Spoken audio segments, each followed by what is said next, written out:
Is it back to civil war for Colombia, or was Sunday's shock rejection of the deal to end 6 decades of fighting with the FARC rebels the prelude to a better bargain?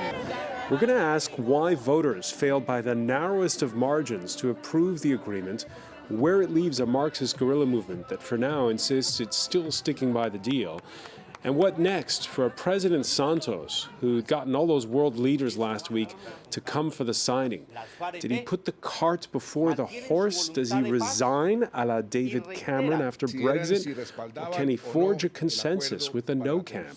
Same as with Brexit, we're here talking about a vote that didn't go the way of those who decided to organize it. In the case of Colombia, it's about how much you compromise for the sake of peace. When is the right moment to say, I forgive you for the horrors of the past? Today in the France 24 debate, Colombia Votes No. With us to talk about it, she was taken hostage by the FARC when she came to negotiate and was held for 6 years in the jungle. Former Colombian Senator Ingrid Betancourt, thank you for being with us. Thank you for having me. From Bogota, Samuel Hoyos, Congressman from Álvaro Uribe's Democratic Center Party. Thank you for joining us. For having me. Christophe Ventura, Research Fellow for the International Relations think tank IRIS. Hello. And he was the Wall Street Journal's correspondent in Bogota, Inti Landauro, now here in Paris. Welcome back to the show. The France 24 debate, where you can join the conversation on Facebook and Twitter at the hashtag F24debate. The difference, minute in a crucial referendum, the no camp winning by 54,000 votes out of nearly 13 million cast. Once again, the pollsters got it wrong. Yuka Royer explains the outcome. Rejecting a deal that the government billed as Colombia's best chance at achieving peace, supporters of the no vote say they don't want to let the Marxist rebels have their way. We've all been victims of the FARC, and the no vote victory is a call for the government to renegotiate the agreements, not to hand over the country to the FARC. Under the peace agreement, which capped 4 years of talks, the government commits to addressing inequalities in the country's long-neglected rural sector. The guerrilla group would hand over its weapons to UN monitors and, in exchange, turn into a political party with 10 congressional seats guaranteed through 2026. FARC members who confess to their crimes committed during the conflict will avoid serving time in prison. It's this last point that proved particularly controversial. Those who voted no saw the FARC emerging as the winner in the negotiations. The fact that the FARC were sharing and owning or claiming victory for the negotiations did not really sit well with the majority of Colombians, which could have explained the no victory. Former President Álvaro Uribe, who spearheaded the no campaign, lambasted Santos for spending 4 years appeasing the rebels. During his presidency, Uribe unleashed an all-out war with the FARC with support from the US. This grants impunity and eligibility to run for office to the highest leaders of the FARC, the largest cocaine trafficking cartel in the world. Despite voting down the deal, Uribe and the no supporters say they don't reject peace, but that they want to achieve it without making too many concessions.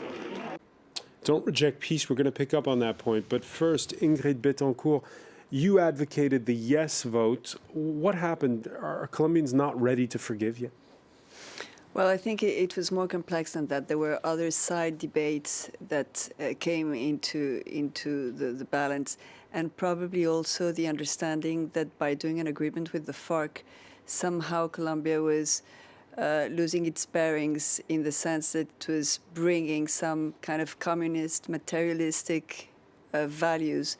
And the churches were very active against the referendum, and I think it really played a huge role. How do you explain that? Well, I think there were problems of understanding what really matters to Colombia. Family values are very important, and people felt threatened with the idea that was, on the table, that perhaps this deal was going to change the way Colombians live, the traditional values, the way, in Catholic and Christian country, it was, felt like if it was a threat. the impunity issue was also a big problem, because Colombians were saying, okay, we want peace, but we don't want these guys to just go free and clean their hands and just come into politics without. Well, for you personally, was it easier? Was it easy to make that decision to advocate the yes vote? No, for me it was not easy, but my starting point was different. For me, it is what is just in a country that today has 95% of impunity. And having the FARC accepting to face a tribunal and to confess their crimes in a country where there's no confession, where there's no tribunals, where there's no justice, for me it was in a negotiation with a group that has not been defeated, that is still powerful in killing and damaging the country, in making victims. It was, I thought, and I still think, something that was just, even though it was not the ideal. Samuel Hoyos, do you take that point that, okay, the deal wasn't perfect, but at least it brought these people to Colombia's institutions? No, I think the agreement yesterday election was not a decision between war and peace. It was a democratic election where the majority of Colombian people decide that they did not agree with the current deal offered to FARC because it was against justice, it was against victims, it was against our democracy system. If they want to make a real peace process, they must be able to participate in our democracy system. But yesterday we just say no to violence. That was the message. Say no to violence, but right now there is no plan B, so couldn't the outcome be more violence as a result of voting no? No, there is. We need a national consensus. It's imperative right now. A national pact that fortifies the negotiation with FARC terrorists and represent every faction of Colombian civil society. We can build a better agreement who represents all the nation, who represents the victims, who represents the farmers, who represents all the citizens' feelings. The yesterday deal was rejected because it didn't represent us. All right, let me put this to you, Inti Landauer. You just heard Samuel Hoyos call the FARC terrorists. It sounds as though Colombians aren't ready yet to forgive. But definitely, I think that was part of the problem of all the debate about this agreement. A lot of Colombians were not ready to make peace on the conditions that were set up in that peace agreement, certainly. And I think also the problem might have been that during the negotiations, both sides didn't really take that into account, how the majority of people really felt about the war, about the guerrillas. But you were surprised by the outcome. I was surprised. I thought a lot of people were drawing similarities between the vote in Colombia and the Brexit vote, but I think that contrary to what happened in the UK, there was a lot of sectors in the Colombian societies who were defending the yes, the sí. While in the UK, it was a little. It was half-hearted. It was half-hearted. Well, in Colombia, a lot of people were strongly advocating in favor of the sí. So yes, I was surprised. I thought, like everybody was saying, a bad deal or a not so good deal is better than no deal at all.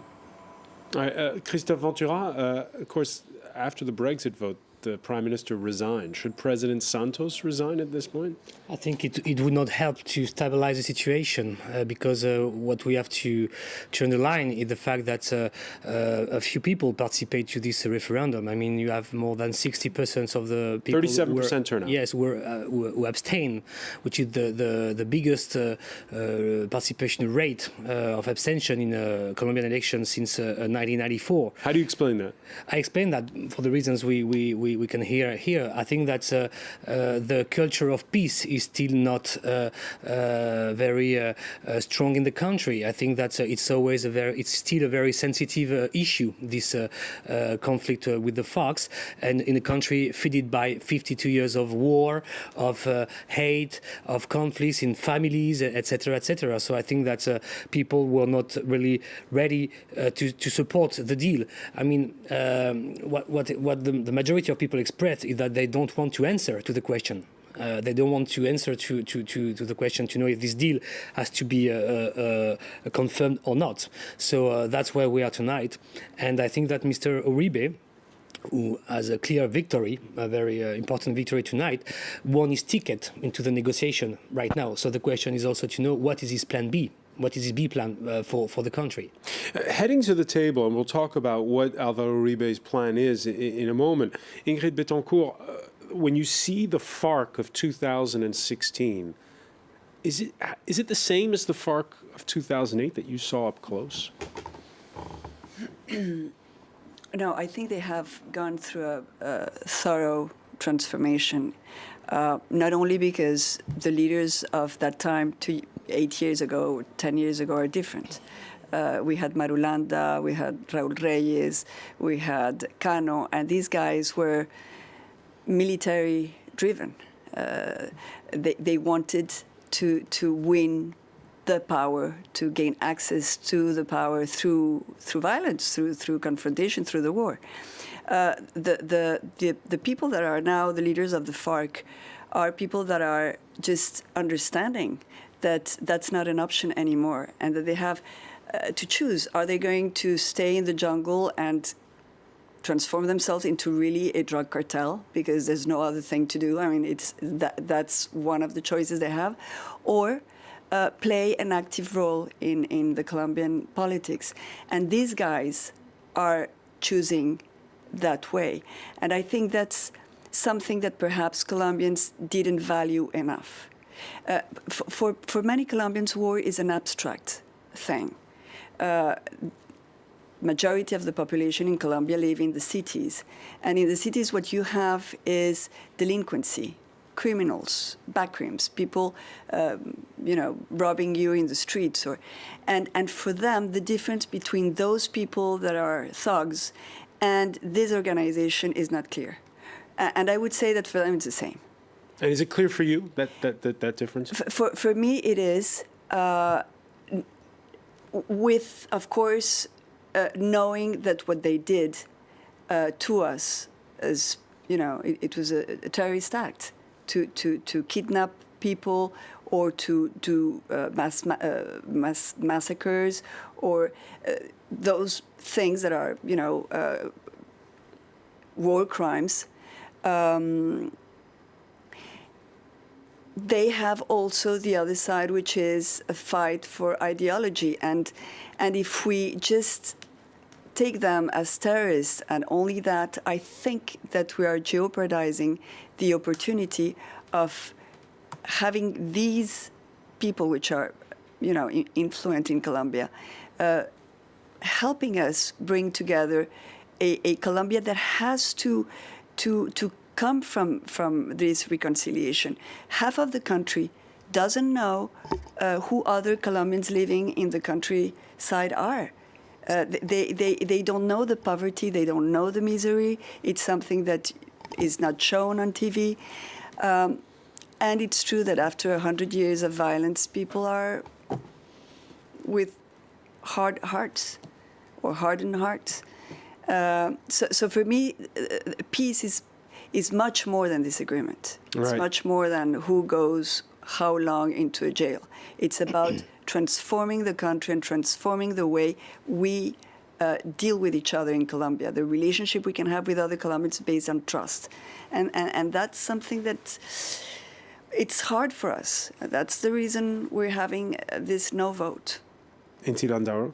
I think Ingrid is right. The guerrilla, the FARC guerrilla has changed a lot in the past couple of years, probably during this negotiation even, as the fact that they not only rejected the violence as a way to take power, but the fact that they are recognizing representative democracy, the fact that they're recognizing the market as something that has to be as a free market economy to be recognized in a country. Those things are important, and probably a lot of Colombians didn't understand that change. Now, the fact that they made that step of changing may be positive in the future on what is coming now. The Colombian government will have to find a new agreement with the FARC, and the FARC now is not the same FARC as you had 4 or 5 years ago. What's coming next is what we'll be talking about when we come back. You're watching the France 24 debate.